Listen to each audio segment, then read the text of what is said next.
uncertain times are critical. Faith in these times of uncertainty, politically, nationally, socially, and all of these very difficult times in which we are facing, faith is important. We looked at the life of Abraham and how God challenged his faith, where God was reviewing his faith, where God was revealing his faith, where God was producing his faith, so that you and I can be encouraged in times where we are asked to make sacrifices. And that was very interesting to me, the life of Abraham. God demonstrated in his life that Abraham was a man of his faith. A man of his faith, willing to give to God anything, even what he loved. And it was a great demonstration of faith, faith revealed. And God wants to see your faith. Yeah. One of the most interesting verses, miracles in the New Testament, is when Jesus was in a house. The house was packed full of people. There was a lame man being brought by 4 of his friends, and they could not get in through the front door nor the back door. So they climbed up on the roof. And up on the roof, they tore up the roof. And they let down their friend. And the text says that in Jesus seeing their faith, healed the man that they brought on the pallet. It was a faith that Jesus could see, a visible faith, that these men were determined to get this man to Jesus at any cost, at any sacrifice, even if it meant tearing up a roof and letting him down. And what God wants to see in us is our faith on display. So I want to look further in this particular vein of thinking, the health of your faith. And when I look at the life of Elijah, it's a different kind of faith than Abraham had. Abraham's faith was tested when Abraham had much. Because you remember in Haran, God blessed him materially. His wealth grew, the number of his servants grew. Abraham had plenty of money. Abraham had plenty of resources. Abraham had access to money and wealth and material things. And so Abraham's faith was not challenged the way Elijah's faith was challenged. Elijah's faith was challenged because he was not a wealthy man. Elijah was a prophet of God, and we are introduced to him in chapter 16 of 1 Kings. Elijah was a man who did not have the wealth, the resources, the money, and he did not even have the prominence of an Abraham. But Elijah's faith in God was an extraordinary faith that is worth reviewing, worth looking at. It is worth us investigating to see if we can glean from the life of Elijah, the servant of God, the prophet of God, the one whom God is using to be a voice. And so I want to look at this because in the life of Elijah, you can look to glean from him some lessons that can help you to evaluate the health of your faith.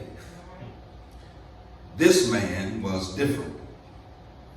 This man had a different mission. This man had a different purpose. And God did not work in the life of Elijah any personal miracles.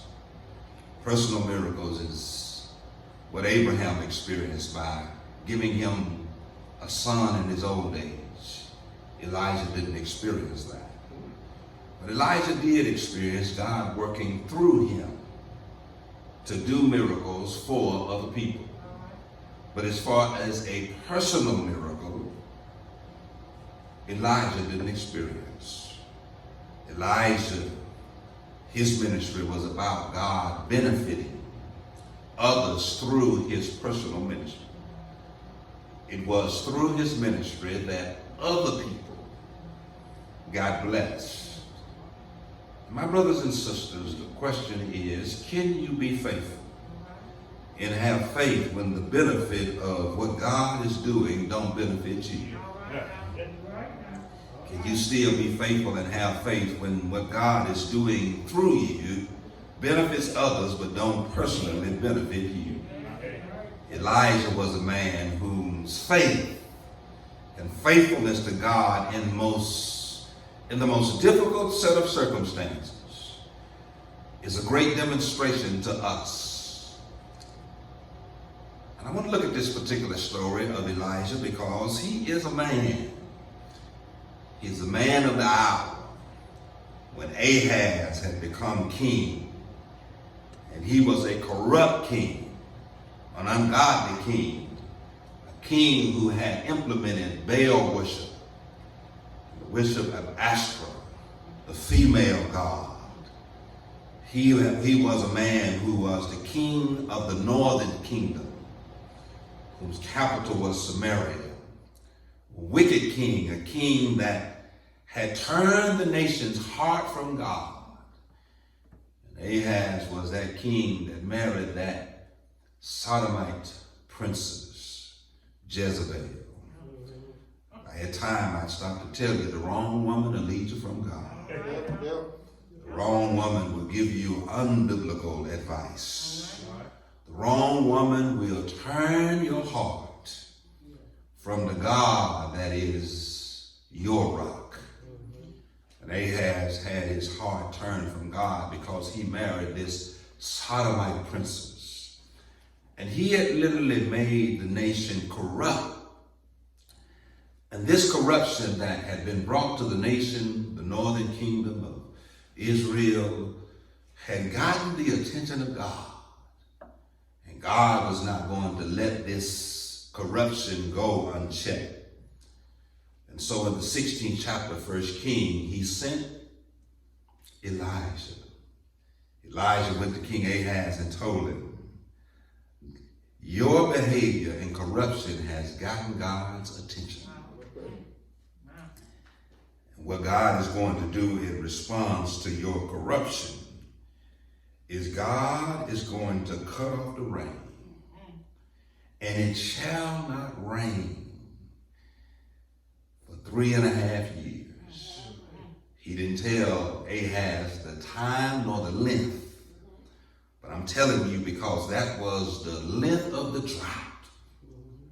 And listen, my brothers and sisters, Elijah told him, no rain or dew. It's going to be a famine as a result of no rain or dew. If I had time, I'd explain to you the history of this particular prophecy.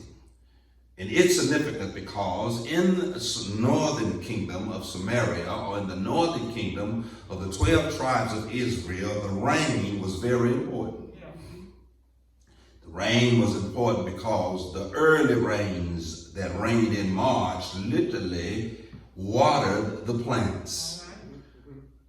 They began to plant in March, and they depended on the rains to come and saturate the ground, to break up the ground so they could plant their harvest in the ground. And so they depended much on the early rains, which came in March.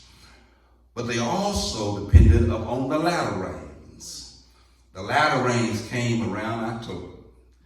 October was around harvest time. And they needed the latter rains so that the ground could be softened and that the final growing period would cause the maturity of what they planted, and then they could harvest. They needed the early rains and they needed the latter rains. And this was an agricultural culture where you determined wealth, you determined your wealth by how much agriculture you were able to harvest. If you wanted to know the wealth of a man, you went out into his fields and you looked at what he had in his fields, and the harvest that he produced would help to determine his wealth. I'm trying to take you somewhere. See, don't get God too upset. Because if you get God too upset, he'll affect you and touch what you love. He'll touch and deal with what you depend upon. This rain that did not fall, this early and latter rains, this drought that was prophesied by Ahaz to Ahaz from Elijah, literally said to Ahaz, God is not going to let your crops grow, and because they don't grow, you won't be able to harvest them, and because you won't be able to harvest them, there will be a famine in the land. And the famine was judgment, because God was displeased with the way you were acting. By the 17th chapter, he wanted to give him specific and detailed. We saw it coming in chapter 16 because of the wickedness of Ahaz. And then Elijah passes down the sentence. And Elijah says to Ahaz, as the Lord liveth, before whom I stand, there shall be not dew nor rain for these years, except at my word. I really don't have time to stop right there and explain to you. You better be careful how you don't listen to the man of God. Because in his mouth, God could be speaking. And God had given Elijah a lot of power and authority. Because Elijah said to Ahaz, says, at my word, there shall be no dew nor rain until I speak. And then the word of the Lord came to him.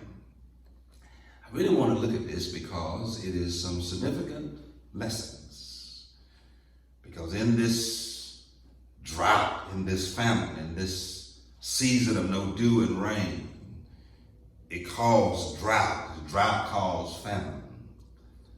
But in the midst of the judgment of God, God had a plan.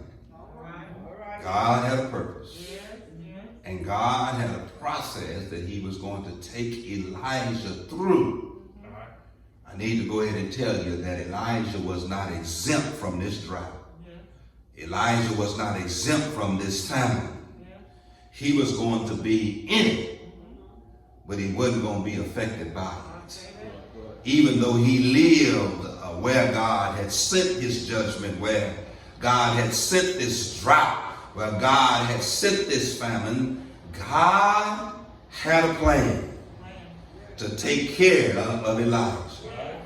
And my brothers and sisters, in the midst of this COVID situation, in the midst of this national crisis, this pandemic, God has a plan to take care of his own.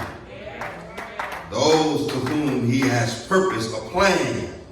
God has a plan to take care of you. There's a song that says, be not dismayed. Whatever betide, God will take care of you. God starts executing his plan in verse 2. Because after Elijah speaks to Ahaz and tells him that God's judgment has come, God then speaks to Elijah. And God begins to execute his plan to take care of Elijah in this process. And in this process, God begins a process in the life of Elijah. He begins a process of how he's going to take care of Elijah. And my brothers and sisters, God has a process to take care of you in the midst of a drought and a famine. You've got to be able to listen and hear and wait for God's instructions, even though we're in the midst of a pandemic, we're in the midst of a very difficult season. You got to be waiting to hear from the Lord. And verse 2 says this, and then the word of the Lord came to him, saying,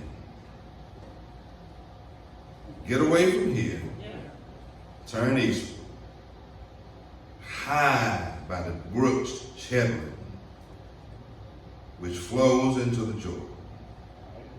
And it will be that you shall drink from the brook, and I have commanded a raven to feed you there. You may be seated. My brothers and sisters, this is some good stuff. God has a plan, and God has a process by which he's going to implement both on your behalf. In other words, you're going to be in the famine, in the drought, but you're not going to be as affected by the drought and the famine. I want to look at this because in my imagination, I can see people asking God's questions. In the midst of this difficult situation that we're going through now, I need to go ahead and tell you, I'm not arguing that this whole pandemic situation is the judgment of God upon America. I don't know whether it is or whether it ain't. But I can tell you, God is going to take care of his own. God has a pretty good record of taking care of his own in the midst of calamity. In the midst of difficulties, in the midst of his judgment, he has a good record of taking care of his own. If I had time, I'd review God's record. You remember there was a flood and God took care of his own. He told Noah to build a boat. And in the midst of the judgment of God upon the whole world, he took care of his servant Noah. Do I have any witnesses in here? That in the midst of that great flood, he took care of his own.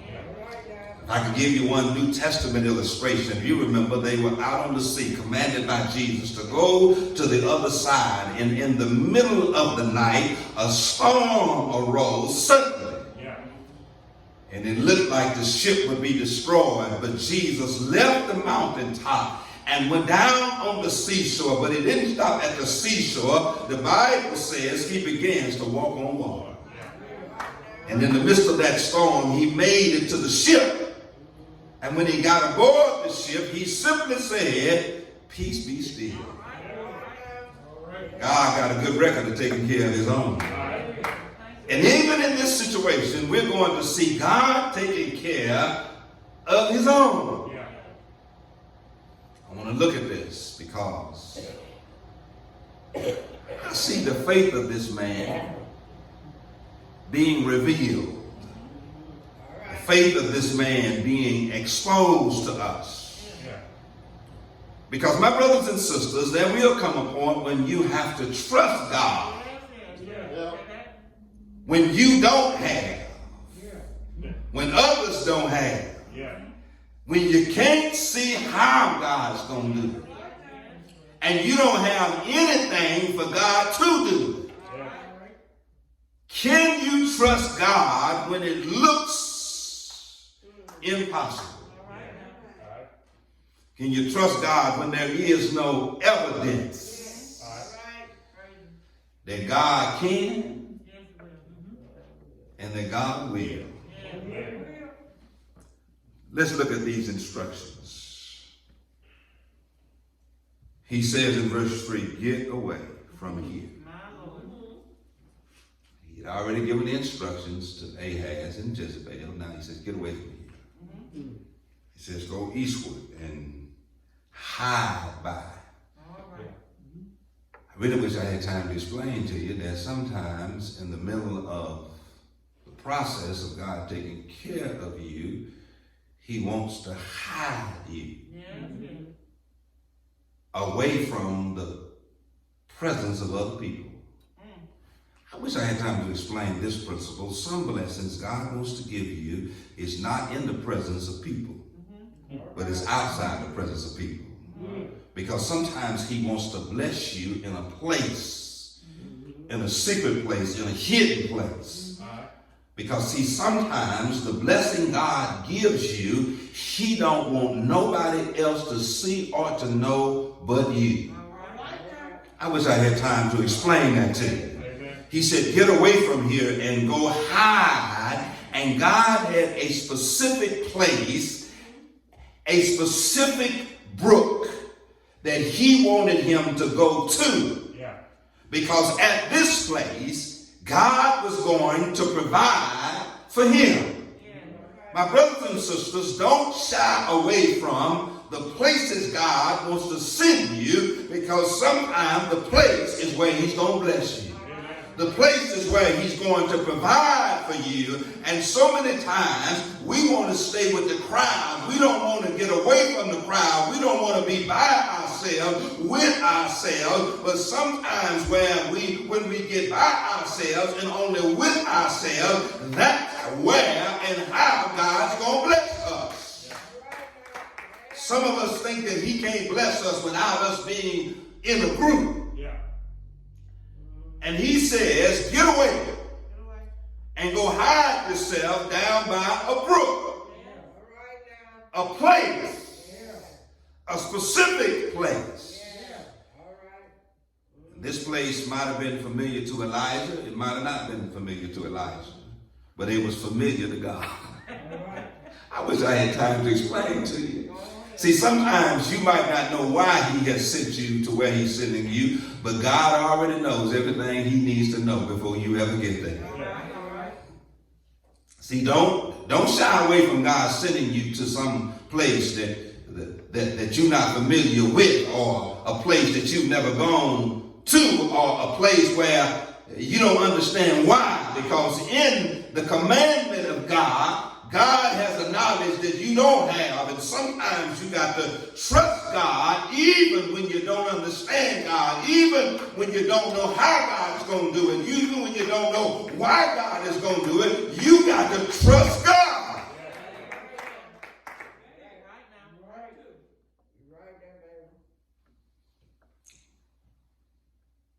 There is a word there that ought to give Elijah a little confidence, because there was a drought. We don't know how long they went into the drought when he got these instructions, but there is a word in there that ought to give Elijah a little confidence. You see the word flow? Mm-hmm. Into the Jordan. All right, even though there was a drought, God was sending him to a place where water was flowing. Yeah. Water wasn't falling, but water was flowing. I wish I had time to preach, because I'm trying to explain to you.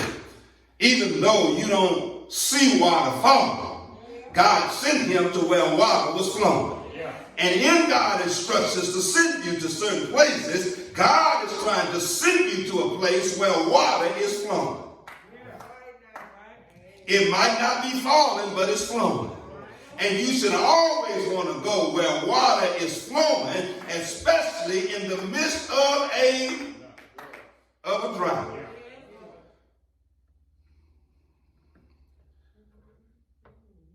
He says, and there you shall drink from the brook.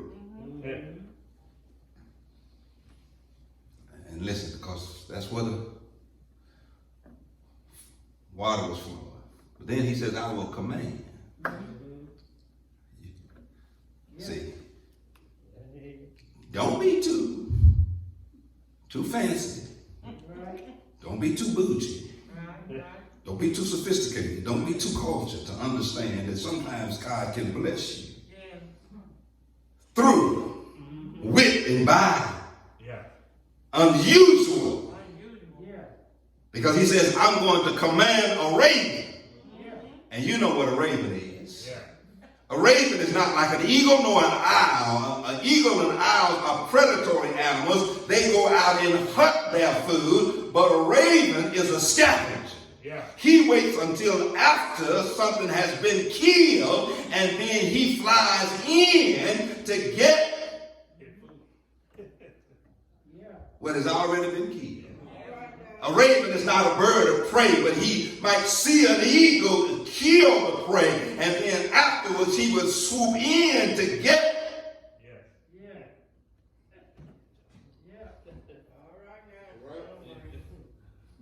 God says, I'm going to command a raven to feed you. In other words, like Pizza Hut and you're going to get a special delivery. In the morning, that raven going to bring you meat and bread. Don't move too fast before you read that. Meat and bread. Because you know he had to get the meat from what was left over from another animal of prey. Who killed his prey, and he would go and get the meat. But most of the times, he had to get the bread from more of a commercial and residential area, because you know, I've already told you that a raven is a scavenger, and so he had to go where there was bread in order to bring bread.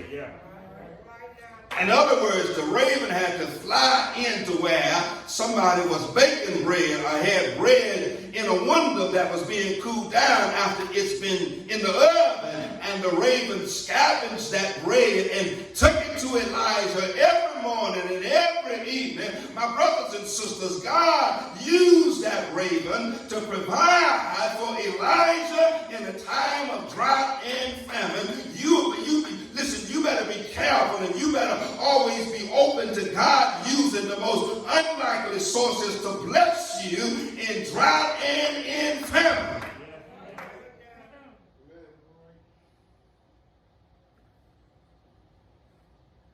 I've been doing this for almost 40 years. My blessings come from sometimes the most unlikely sources. It's not from the people who got a lot. Sometimes it's from people who got very little. Sometimes it's not from people whose resources are plenty, but it's from people who have very little, and they will give unto your bosom. They will sacrifice and give. It was a raven, not a raven, who was a bird of prey, but was a scavenger who had to go out and hunt for leftovers. In verse 5, and so he went and did according to the word of the Lord.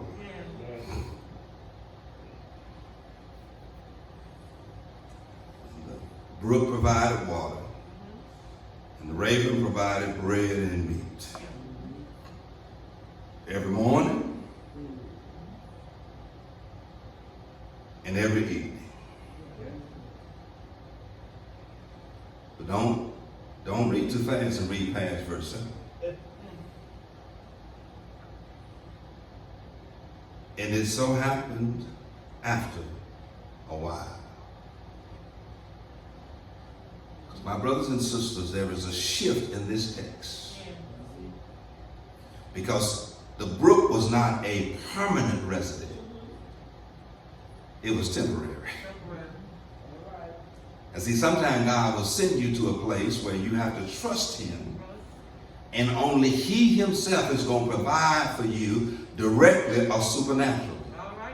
And so you don't have a person in between you and God providing for you. You have God supernaturally doing what God does. And that is making a way out of no way. God doing what no human can do. And God didn't even use a human in this situation. And in this process, Elijah has to look to God in the middle of this drought, in the middle of this famine. He has to look to God. He has to trust God. He has to wait on God every day.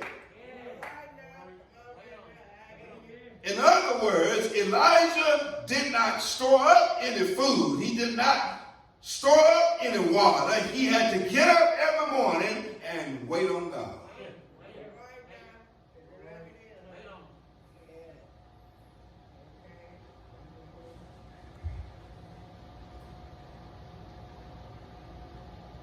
And it happened after a while. Oh man, there's something in here I need to really preach before I. And it happened after a while that the brook dried up. Charlene, I wish I could teach people. You got to know how to respond when the brook dries up.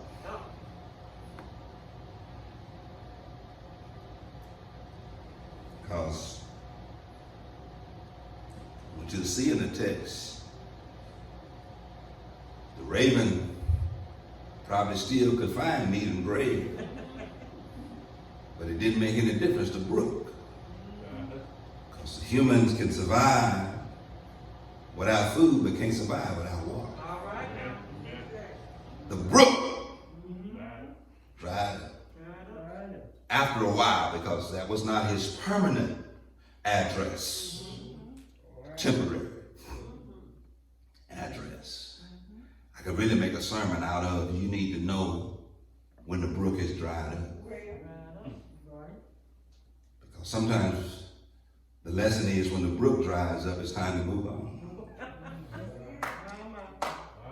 Sometimes the lesson is when the brook dries up, all you could get from the brook, you've gotten. You could get this lesson that now that the brook has dried up, it's time to move on. You could get from this lesson that the brook is now dried up, and it's time to look for water in another place. The reason why many of you have not experienced progress is because you're still standing at a dry brook, waiting on water, waiting on sustenance to satisfy your thirst. But my brothers and sisters, the brook has dried up. It dried up because there was no more rain. The brook dried up because of the judgment Elijah had pronounced, and because God had responded to the wickedness of Ahaz, and there was no rain to fill the brook. And I need to go ahead and tell you before I move on to the next point that the brook was not the source of the water, the rain was. And God controlled the rain. Don't you get too comfortable at your brook. Don't you get too comfortable with your bank account. Don't you get too comfortable with your financial blessings and your financial security. Don't use it too much as a blanket, because listen, it got there because God sent it there. God allowed it to be there. You better put your faith in him, and don't put your faith in uncertain riches, because God was the source. The brook dried up because there was no rain. Who controls the rain? God. God put the water in the brook, and the source of the water had been carved by God. And let me tell you, you don't want God to cut you off. It's one thing for the bank not to give you a line of credit, but it's another thing for God to cut you off.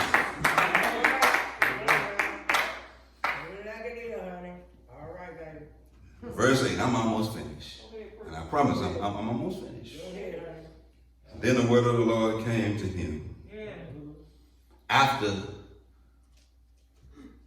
God had cut off Elijah and the brook had dried up, it looked like poor Elijah. What are you going to do now? But let me tell you something, Michael. The question is never what are you going to do now? The question is what God's going to do now. Because you got to see, my brothers and sisters, Elijah didn't go to the brook. He was sent to the brook.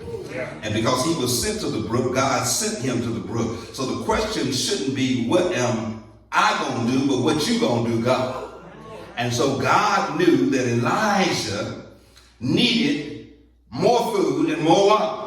And so God spoke up again.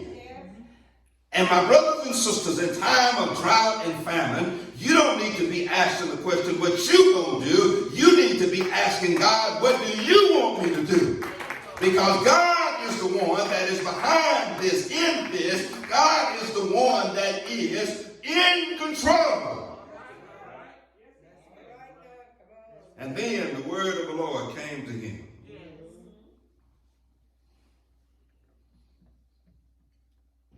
And says, arise and go to Zarephath, which is beyond Sidon, and dwell there. See, have commanded a widow there to provide for you. I got to take my time right here, because there is an activity in the text that you're not aware of. Elijah's not aware of it. But let me tell you the third person who's not aware of it. The widow ain't even aware of it. Wow. That God has made this pronouncement without telling her. That's right. She didn't know that this is what God had told Elijah. But God says, arise and go. I have commanded a widow to provide for you, and God didn't check with the widow first. And she was unaware of the activities of God from heaven in the life of Elijah. God did not pre-check with her. She did not even know she was going to be pulled into this story. But God pulled her in, unaware that God had pulled her in. And I want to tell somebody in this church, you've been unaware that God has pulled you into my story. Pulled you into the story of this church. And see, God has a purpose. God has a plan. God is going to use what you have. And you wonder why God put you here. He didn't tell you what he was going to do with you when you came. And God said, I've already worked out this situation. And I've commanded a widow there to provide. She didn't know nothing about Elijah. And didn't know nothing really about God. Because you know where Sidon was. Sidon was the home of Jezebel. You know, Jezebel had started the worship of Baal and Ashtoreth in the city of Sodom. And so the people of Sodom didn't know nothing about Yahweh, the God of heaven, the God of Elijah. But God sent him to this Gentile widow, this woman who was already in a destitute situation, and she was unaware that God was going to pull her into Elijah's story. Don't be unaware. Don't be unsensitive. Sometimes God will pull you into somebody's story. So he arose and went to Zarephath. And when he came to the gates of the city, indeed, a widow was gathering sticks. You better be aware that sometimes God will allow you to cross paths at the right time. Now, Elijah didn't know that she was going to be at the gate. And she didn't know Elijah was going to be at the gate. But God did. God can be working things out for you. He can be sending people while you're going. He could be putting you together and you're not aware that the hand of God, the providence of God, the sovereignty of God, the will of God is all at work at the same time.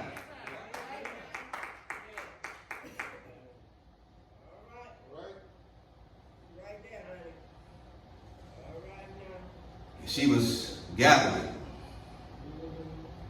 sticks. He called her and said, please bring me a little cup of water that I may drink. It's an interesting conversation, and I don't have time to get into the dialogue, to the discussion, that she was there for the purpose of gathering sticks to go and start a fire to either heat or to cook. And you know, there was a drought.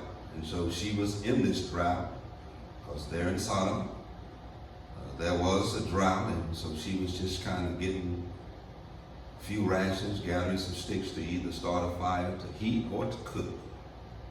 And then he had the audacity. Saw this woman working, saw this woman busy gathering sticks, already engaged in an activity. And he says to her, give me a little cup, and I may drink.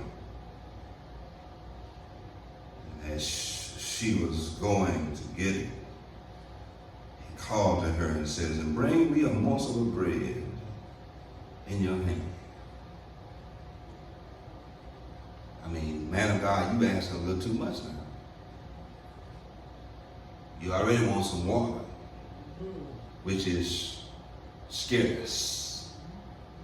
Now you're asking for a morsel of bread. So she said to him, as the Lord liveth, I do not have bread, only a handful of flour in my bin, and a little oil in my jar.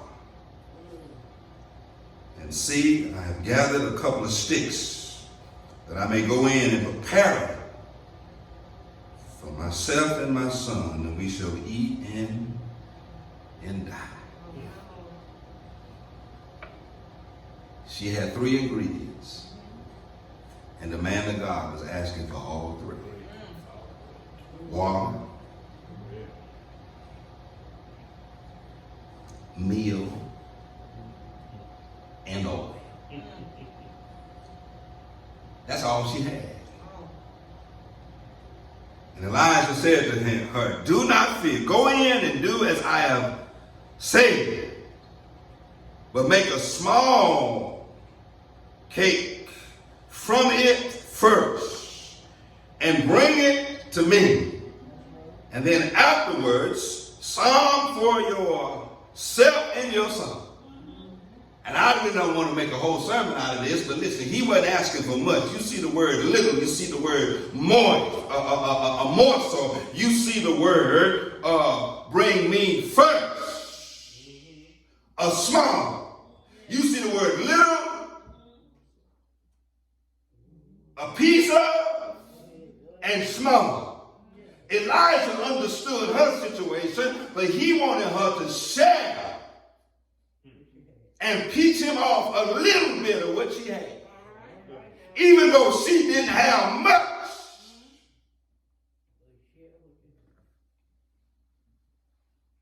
And thus said the Lord, the God of Israel, the bin of flowers shall not be used up, nor the jar of oil run dry, until the Lord sends rain upon the earth. I need to stop parenthetically and pause and tell you that the barrel of flour did not last forever. The oil did not stay full forever, but it was as long as the drought was going on. Yeah. Until the Lord sent rain. So she went in and done as Elijah had commanded her. And he, and her household ate many days. And the bin of flour did not use up, and the jar of oil did not run dry. All right, now. According to the word of the Lord, spoken by Elijah. Now listen, that'd be a pretty good story if it ended right there. But I can't end it right there. I got one more thing I got to tell you. Go ahead. Because it's in the text. Because this woman had done a great deed for the man of God, and it looked like God should have rewarded her, and he did. Okay. But just because he rewarded her, something bad happened after she got the reward. After she got the blessing, Sister Jefferson, something else happened. And it happened while Elijah was there, while she was being faithful and obedient, while she was giving to the man of God. Something even worse happened. Her greatest fear happened. Because this woman had already, Miss Moore, lost her husband. Now she had sown into the man of God, and the Bible teaches, if you look at the history of the text, every Jewish home would have an upstairs apartment, and that upstairs apartment was for guests. And Elijah probably lodged in that upstairs apartment. Not only did she give him water, not only did she give him a small morsel of food, but she provided lodging for Elijah. You're going to see that unfold in the text. But after she had done all that she had done, sowed into the man of God, gave him a part of what was hers and what she had, the text says,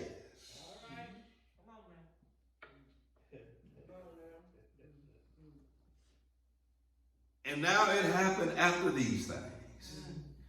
I wish you would remember that phrase. The trouble sometimes might not last always, but trouble comes often and frequent, and more than you want it to come. The woman's son became sick. The woman who owned the house, her son became sick. And his sickness was so serious that breath left his body. Don't just fly in the face of prosperity preaching. If you sow a seed, God is going to give you blessings after blessings after blessing. And even when this woman sowed into the man of God, shared with him, gave him a part of what she had, she sowed into him water, a small piece of bread. And yet after this, her son fell into a coma. She said to Elijah, what have you done, O man of God? Have you brought this to my house? Have you brought up my sins before your God and to kill my son? And he said, give me your son. So he took him out of her arms. I wish I had time to preach. Some things that are dead, you got to get them out of your arms. And put them in the arms of somebody who got a little better connection. Who got a little more power. Who got a little more faith. See, sometimes you need somebody to partner with, and especially in times of tragedy, especially in times of famine and drought, especially in times of tragedy and loss. You need somebody to give what is dead or comatose. You need to put it in somebody else's hand, because it's not your faith that's going to bring it back to life. It's not your faith that's going to restore, but it's somebody else's faith. And so Elijah took the dead child, and she let him go. And Elijah carried him, I told you, up in that upper room where he was staying. I told you that was in the text. And he laid on him and cried out to the Lord. You have brought tragedy upon this widow, with whom I'm lodging, by killing her son. And he stretched out himself over the child 3 times and cried out to the Lord, oh Lord, my God, I pray you, let this child's soul come back to him. And then the Lord heard Elijah's voice. And the soul of the child came back, and he was revived. And Elijah took the child and brought him down from the upper room of the house and gave him to his mother. And Elijah said, see, your son lives. I'm closing after this. Can I give you this point? Sometimes you need to bless the man of God when he commands you to do so. Because something that hadn't happened is going to happen. And you can't see that far in the future. And see, if she would have rejected him at the gate, if she would have not invited him into her home, if she had not done as he asked, and see, God knew that down the road in the future that there was a problem coming that only Elijah. You better be careful of the people you put out too early. You better be careful of the people you look over when you're going through what you're going through. Because see, Elijah, this is why he was sent to the widow's house, not to get bread per se necessarily or directly, but God had a plan. And she had a prophet. But God had a prophet.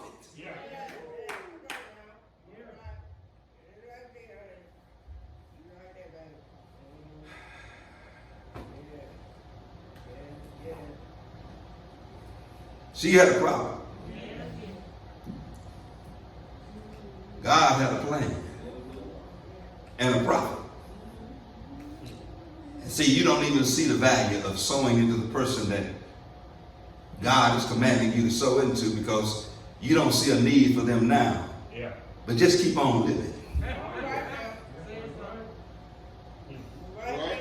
Just think if she would have said, get away from me, man of God. I'm not going to share anything with you. I'm not giving to you. And you can't come into my house. Who then would she be crying out to other than Elijah?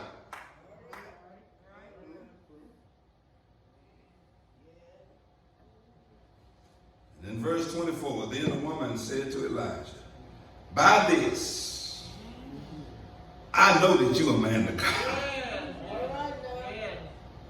And that the word of the Lord is in your mouth. I'm closing, and listen, I ain't going to get too happy. But see, sometimes God has a way of verification. God has a way of validating. God has a way of putting his stamp of approval on somebody that has come into your life. He has a way of giving confirmation. And I got to close because I've been preaching too long. I want to give you just 3 points, and I promise I'm not going to talk. Sometimes God has a place he wants to send you. That's point number 1. Point number 2 is look to God in your seasons of drought and famine. Point number 3, God will provide provisions for the missions he sent you on. And that's what I want to close on, because God has a way of providing. We saw it in the life of Abram when he was about to sacrifice his son, and then he looked over his shoulder and there was a ram caught in the thicket. God provided. And in the life of Elijah, we see God providing for Elijah because Elijah is on God's mission. He will take care of you. He will provide for you. Do I have any witnesses in here? I've been young and I've been old, but I've never seen the righteous forsaken, nor their seed begging bread. Be not dismayed, whatever betide, God will take care of you. He's bread in a starving land, water when you get thirsty. He's a battle axe in a time of war. Won't he provide? And on a cross 2,000 years ago, he provided himself a Savior. And that Savior died. But he didn't stay there. Early Sunday morning, he got up with all power in his hand, every head bowed and every eye closed.